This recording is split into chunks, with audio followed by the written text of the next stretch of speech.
नमस्कार। छत्तीसगढ़ की तमाम अहम और ताज़ा खबरों के साथ आपके साथ मैं कमरुद्दीन खान हाजिर हूं। भोपाल से बड़ी खबर, जहां पर गुना मारपीट मामले में नया ट्विस्ट आ चुका है। बीजेपी प्रदेश अध्यक्ष ने मुख्यमंत्री शिवराज को खत लिखा। अतिक्रमणकारी गब्बू और दिग्विजय के कनेक्शन की जांच की मांग की जा रही है।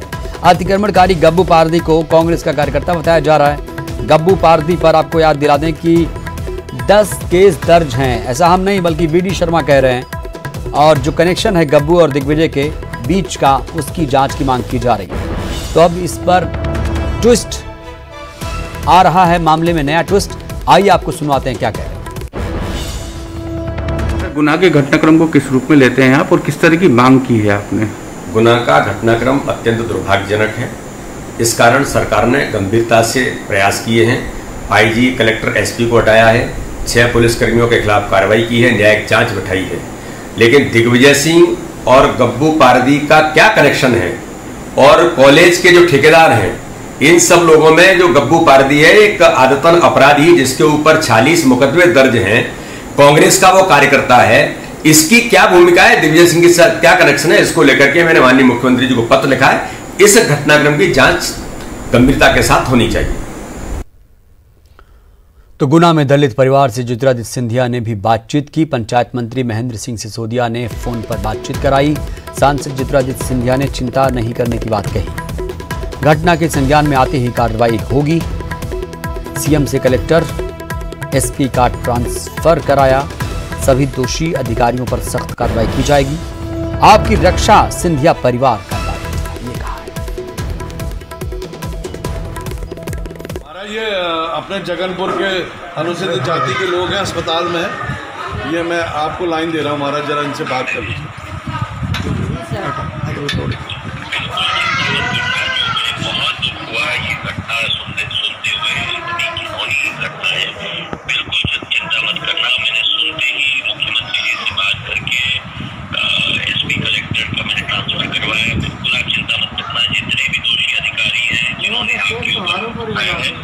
उनके विरुद्ध सख्त से सख्त कार्रवाई हम लोग करवाएंगे और आपकी रक्षा सिंधिया परिवार का धर्म बनता है, तो आप बिल्कुल चिंता मत करना। सर जी नहीं कर रहे चिंता, आप लोग हैं, हम चिंता नहीं कर रहे, मगर मुकदमा हम पे कायम करता। सर जी हमारी रिपोर्ट भी नहीं दे दी हमने।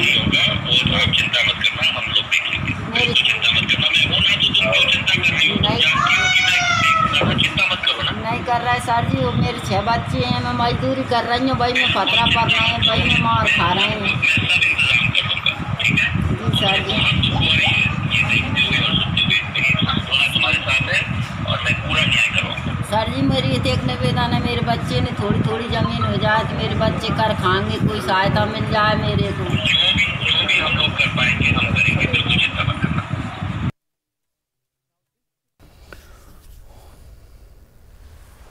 गुना कांड पर कांग्रेस सरकार में पूर्व मंत्री गोविंद सिंह ने कहा कि बीजेपी की सरकार चीन की तरह तानाशाही करती है। जनता और विपक्ष दोनों को दबाया जाता है। साथ जो गुना में किया है, इस प्रकार के कृत्य लगातार जारी हैं। विपक्षी दल जनता को चीन का तानाशाही तरीके पर सरकार चलाकर दबाया जा रहा है। आज न देश में प्रजातंत्र सुरक्षित है, न न्यायालय से ज़्यादा दबाव, न्यायालय भी दबाव में है। संवैधानिक संस्था भी धीरे धीरे नष्ट करने का प्रयास भारतीय जनता पार्टी की सरकार के द्वारा। इधर गुना में दलित किसान पर परिवार पुलिस की बर्बरता के खिलाफ कांग्रेस और बसपा ने सरकार के खिलाफ मोर्चा खोल लिया। कांग्रेस और बसपा ने सरकार का पुतला फूंकने के साथ कलेक्टर को ज्ञापन दिया। वहीं कांग्रेस के एक दल ने पीड़ित परिवार से मिलकर 1.5 लाख रुपए की आर्थिक सहायता दी। माननीय कमलनाथ जी और माननीय दिग्विजय सिंह जी के निर्देश पर हमने इन्हें आर्थिक सहायता दी है, क्योंकि इस किसान परिवार का केवल ये निवेदन था कि जो उसने लागत लगाई है उस भूमि में, जो जमीन में अपनी फसल बोने के लिए, उस फसल को उसे काट लेने दिया जाए, क्योंकि उसका बहुत बड़ा आर्थिक नुकसान होने वाला है। तो उसे उस फसल काटने का मौका नहीं दिया गया और उसके साथ बर्बर तरीके से मारपीट की गई। उसकी पत्नी के साथ मारपीट की गई, उसके पिता और माँ के साथ मारपीट की गई। जबकि कांग्रेस पार्टी ने हमेशा किसानों का कर्जा माफ करने का काम किया और हमेशा हमारा ये मानना रहा है कि कोई भी दुखी पीड़ित परिवार है, जिसके साथ भी अन्याय हो, कांग्रेस उसके साथ खड़ी है। हम पे FIR कर दी, हमने FIR भी नहीं झेली सर। हम कौन झेला वो सर? नहीं झेली, हमारे बच्चे भी बिलख रहे हैं, पाँव के मारे, हाथ के मारे, हम खुद मारे। हमें गुना से खबर है जहां पर भू माफिया को अब जिला बदर किया जाएगा। गब्बू पारदी को जिला बदर करने की तैयारी हो रही है। SP कार्यालय ने कलेक्टर कार्यालय को प्रस्ताव भेज दिया है। कैंट कोतवाली धरनावदा थाने में 16 आपराधिक मामले दर्ज है। हत्या, लूट, डकैती समेत कई मामलों का खुलासा हुआ है। और जब ऐसे अपराधी प्रवृत्ति का कोई शख्स हो तो उसे जिला बदर कर ही दिया जाता है।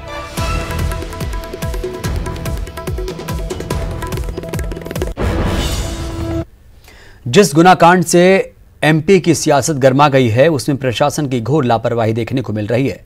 कार्रवाई पर सवाल ये कि जब SDM ने अतिक्रमण हटाने का ऑर्डर दे दिया तो टीम को ब्रीफ क्यों नहीं किया गया। SP तरुण नायक ने पुलिस वालों को तब सस्पेंड किया जब उनका ट्रांसफर हो चुका था।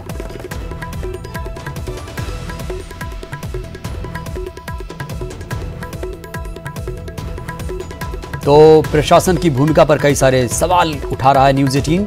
SP तरुण नायक के आदेश पर भी सवाल उठ रहे हैं और न्यूज़ 18 सवाल पूछ रहा है SP ने पुलिस वालों को तब सस्पेंड किया जब उनका ट्रांसफर हो चुका था। अब न्यूज़ 18 के सवाल सुनिए। प्रशासन की इस लापरवाही के बाद न्यूज़ 18 के कुछ अहम सवाल हैं। प्रशासन की ओर से इतनी बड़ी लापरवाही क्यों? जब SDM ने अतिक्रमण हटाने का ऑर्डर दे दिया तो टीम को इसकी जानकारी क्यों नहीं दी गई? SP तरुण नायक की चेतना ट्रांसफर के बाद क्यों जागी? जो SP ट्रांसफर हो चुका है वो सस्पेंड करने का पात्र है भी या नहीं?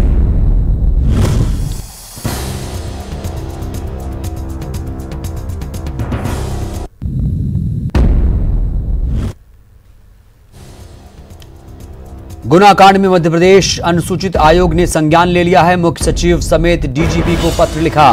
15 दिन में रिपोर्ट मांगी गई है पूरे मामले की। तो गुना कांड में मध्य प्रदेश अनुसूचित आयोग ने भी संज्ञान ले लिया है। मुख्य सचिव समेत DGP को खत लिखा गया है। और बड़ी खबर, बड़ा अपडेट, गुना कांड में मध्य प्रदेश अनुसूचित आयोग ने भी मामले में संज्ञान ले लिया है। मुख्य सचिव समेत DGP को इस बाबत खत लिखा गया है और 15 दिन में मामले की रिपोर्ट मांगी गई।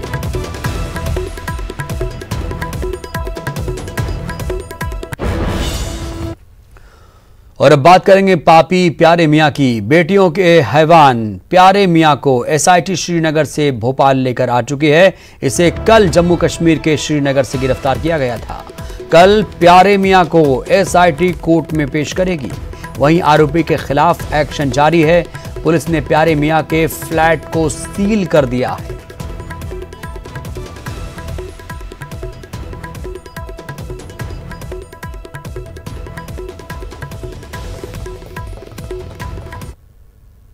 नाबालिग बच्चियों से रेप के आरोपी प्यारे मियां को लेकर पुलिस JP अस्पताल पहुंची, जहां उसका मेडिकल चेकअप कराया गया। चेकअप पूरा होने के बाद पुलिस की टीम प्यारे को लेकर पुलिस कंट्रोल रूम पहुंची, जहां उससे पूछताछ जारी है। तो उसका मेडिकल चेकअप कराया गया। आमतौर पर ऐसे आरोपियों का मेडिकल चेकअप होता है और चेकअप पूरा होने के बाद पुलिस की टीम प्यारे मियां को लेकर फिलहाल पुलिस कंट्रोल रूम पहुंची है, जहां अब उससे सख्ती से पूछताछ की जा रही है।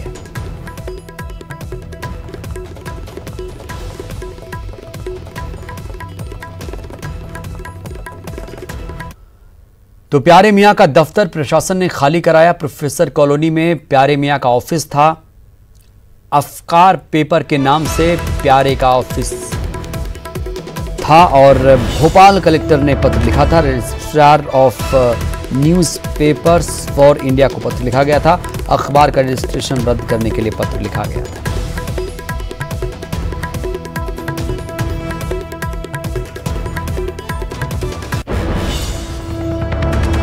उसे जिस्म पर ऊपर वाले के नाम का टैटू गुदवाने का बेहद शौक है।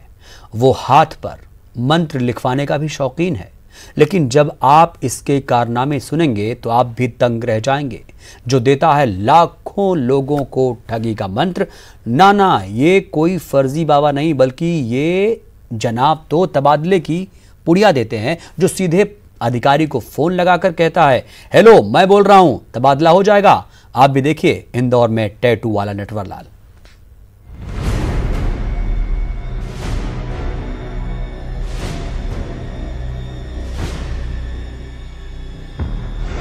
जिस्म पर ऊपर वाले का नाम, 2 नंबर का इसका काम, तबादले कराने में माहिर ये,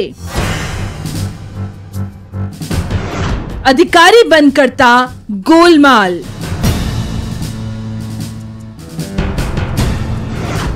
टैटू वाला नटवर लाल, उम्र 28 साल, जराइम की दुनिया का एक ऐसा शातिर अपराधी जिसकी उम्र पर मत जाइएगा, इसके मासूम चेहरे पर भी मत जाइएगा। इसका कॉन्फिडेंस लेवल ऐसा है कि ये सेक्रेटरी लेवल के अधिकारी को सीधे फोन लगाकर कहता है, तबादला करा दो। अधिकारियों के तबादले की ये सिफारिश करता है और फोन पर ऐसा टशन दिखाता है कि कोई भी इस पर शक न कर सके कि ये अधिकारी है या ठगराज। इंदौर में पुलिस के हत्थे चढ़ा है टैटू वाला नटवर लाल, जिसके जिस्म पर टैटू ही टैटू है, जिसके हाथ पर भी टैटू है और हाथ पर लिखा है मंत्र। दिल्ली क्राइम ब्रांच पे एक एफआईआर रजिस्टर्ड है, तो उस एफआईआर में एक व्यक्ति जो कि सरकारी अधिकारी बनकर सरकारी अधिकारियों को फोन करता था। आखिर किन किन लोगों को इसने ठगी का मंत्र दिया है, तो आइए जरा इस टैटू वाले नटवर लाल की क्राइम कुंडली खंगालते हैं, जिसकी 2 राज्यों एमपी और दिल्ली पुलिस को सरगर्मी से तलाश थी। रीवा का रहने वाला अभिषेक द्विवेदी, जो इंदौर के पंडरीनाथ के एक होटल में ठहरा हुआ था, जिस पर इल्जाम है कि ये नकली अधिकारी बन असली अधिकारियों को फोन लगाकर अधिकारियों के तबादले की सिफारिश करता था। लेकिन इसकी यही चाल इस पर उल्टी पड़ गई जब इसने दिल्ली में एक सीनियर लेवल के अधिकारी को फोन लगाया। फिर क्या था, दिल्ली क्राइम ब्रांच ने इसका पता ठिकाना तलाश ही लिया, जहां मुंबई से ये इंदौर आया और फिर इंदौर पुलिस के हत्थे चढ़ गया। इसको एक होटल से पकड़ा है, पंडरीनाथ क्षेत्र में एक होटल है, उससे पकड़ा। इस आरोपी पर 420 का ही मामला दर्ज नहीं है, बल्कि इस पर रीवा में हत्या के प्रयास समेत 12 मामले दर्ज हैं। अब सवाल है कि आखिर कितने लोगों को तबादलों के नाम पर इसने चूना लगाया है। Delhi crime branch police transit remand पर आरोपी अभिषेक द्विवेदी को अपने साथ ले गई है, जहां इसके गुनाह के बही खाते का हिसाब किताब होगा।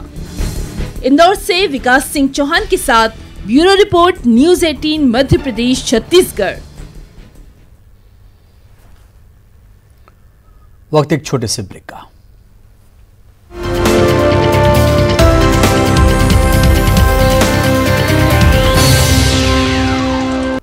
और इस वक्त की बड़ी खबर आ रही है, जहां पर कल उज्जैन दौरे पर जाएंगे मुख्यमंत्री शिवराज सिंह चौहान। जी हां, बड़ी खबर आपको बता रहे हैं, बाबा महाकाल का दर्शन करेंगे मुख्यमंत्री शिवराज सिंह चौहान। बड़ी खबर इस वक्त की आ रही है, कल उज्जैन दौरे पर जाएंगे मुख्यमंत्री शिवराज सिंह चौहान। बाबा महाकाल की नगरी जाएंगे तो जाहिर सी बात है बाबा महाकाल का दर्शन भी करेंगे और प्रदेश स्तरीय कोरोना समीक्षा बैठक भी करेंगे। बाबा महाकाल का दर्शन करने के लिए कल उज्जैन पहुंचेंगे मुख्यमंत्री शिवराज सिंह चौहान। प्रदेश स्तरीय कोरोना समीक्षा बैठक भी करेंगे मुख्यमंत्री शिवराज। कल उज्जैन दौरे पर जाएंगे।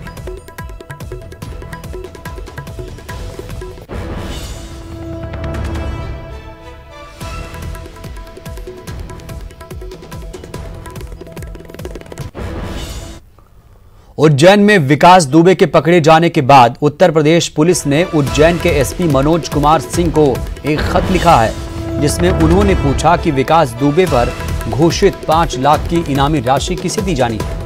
पत्र मिलने के बाद एसपी मनोज कुमार सिंह ने उज्जैन के 3 एडिशनल एसपी स्तर के अधिकारियों की टीम बनाई है, जो इस पर अपनी सलाह दी। आपको याद दिला दें, 5 लाख का इनामी बदमाश विकास दुबे ढेर हो चुका है और इनाम भी दिया जाना है। लिहाजा अब खत लिखा गया है। उत्तर प्रदेश पुलिस ने उज्जैन के एसपी को खत लिखकर पूछा है कि जो इनाम दिए जाने हैं 5 लाख की जो राशि है उसे किसे दिया जाए।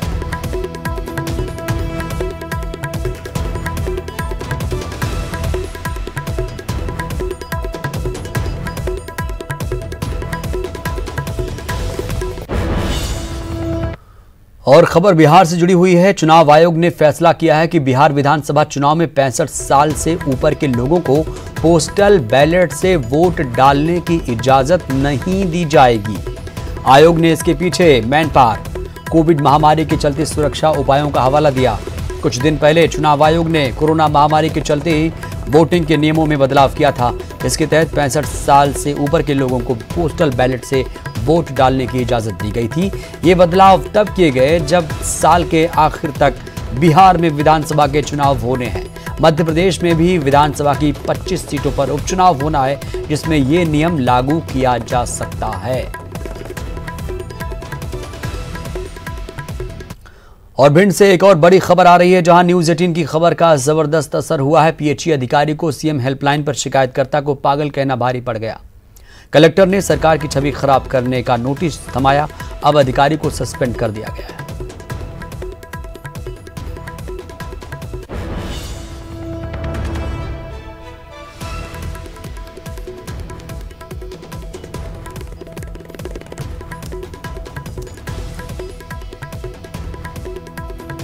तो अधिकारी ने खत लिखा था, हैंडपंप शिकायतकर्ता को छाती पर गाड़ा जाए। और न्यूज 18 की खबर का अब बड़ा असर हुआ है। सीएम हेल्पलाइन पर अनोखा जवाब देने का ये मामला था। पीएचई अधिकारी पीके गोयल को सस्पेंड किया गया है।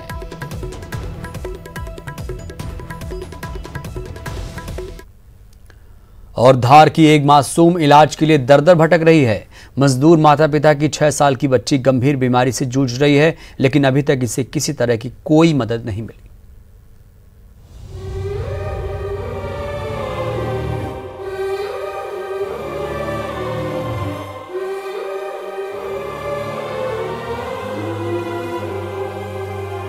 धार कलेक्ट्रेट परिसर में अपने पिता के गोद में बैठी ये मासूम उर्मिला है। 6 साल की इस बच्ची को दिखाई नहीं देता है और ना ही ये चल पाती है।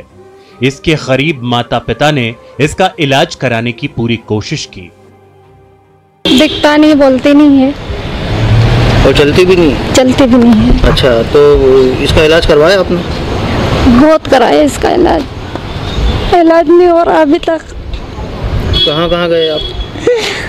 कहीं कहीं भटक ले, दिल्ली एम्स में गए थे, बड़ौदा, दाहोद, बड़ौदा, उदयपुर, सब दूर गए थे। बहुत बार लगा दी। अपने कलेक्टर साहब तो अभी नए आए, इसके पहले तो दूसरे थे। हमने 2-3 बार आवेदन दिया तो कोई सुनाई नहीं हो रही। सरपंच मंत्री बोलते हैं कि बोला आगे से कोई आएगा, मतलब कोई तो बच्ची को हम देंगे पैसे को, सरकार तरफ से कोई मदद होगी तो। क्या चाहते हो आप? हमको कुछ भी नहीं चाहते साहब, हमारे बच्चे का इलाज हो जाए। हर जगह से इलाज कराकर थक चुके उर्मिला के माता पिता कलेक्टर से गुहार लगाने पहुंचे ताकि दिल्ली के एम्स में इसका इलाज हो सके। बता रहे थे कि उनको कोई गंभीर बीमारी है, यहाँ से रेफर भी किया गया है दिल्ली में एम्स से। तो उनका ये कहना था कि वहाँ आने जाने के लिए उनके पास संसाधन या पैसों की कमी है, तो उसकी वजह से यहाँ से कलेक्टर साहब ने उनको पैसा स्वीकृत किया है रेड क्रॉस से, ताकि वो दिल्ली तक जा सकें, एम्स में जा कर के वो अपना इलाज करा सकें, तथा जो भी डॉक्टर्स वहाँ से एस्टीमेट बनाएंगे वो एस्टीमेट लेकर के वो यहाँ आएंगे तो उसके फर्दर फिर हम लोग उसकी कार्रवाई करेंगे। उर्मिला की यह बीमारी बचपन से है। बताया जा रहा है कि समय पूर्व जन्म होने की वजह से इसकी ऐसी हालत हुई। अब देखना होगा कि कलेक्टर की मदद से इस मासूम का इलाज कब तक हो पाता है। न्यूज 18 के लिए धार से नवीन मेहर की रिपोर्ट। और खबर विधानसभा सत्र को लेकर है। सत्र से पहले सर्वदलीय बैठक होगी। प्रोटेम स्पीकर ने सर्वदलीय बैठक बुलाई है। कल सुबह 11 बजे विधानसभा में बैठक होगी। 20 जुलाई से सत्र शुरू हो रहा है और इस पर चर्चा भी जरूरी है। सत्र बढ़ाने या छोटा करने पर चर्चा हो सकती है। कोरोना के चलते फैसला लिया जा सकता है। बड़ी खबर आपको बता रहे हैं, 11 बजे विधानसभा में ये बड़ी बैठक होगी। 20 जुलाई से सत्र शुरू हो रहा है, इस पर चर्चा होगी और खास मकसद है सत्र बढ़ाया जाए या छोटा ही रखा जाए, इस पर चर्चा की जाएगी क्योंकि कोरोना काल भी चल रहा है। विधानसभा सत्र से पहले सर्वदलीय बैठक कल सुबह 11 बजे। बुलेटिन में इतना ही, दीजिए इजाजत, नमस्कार।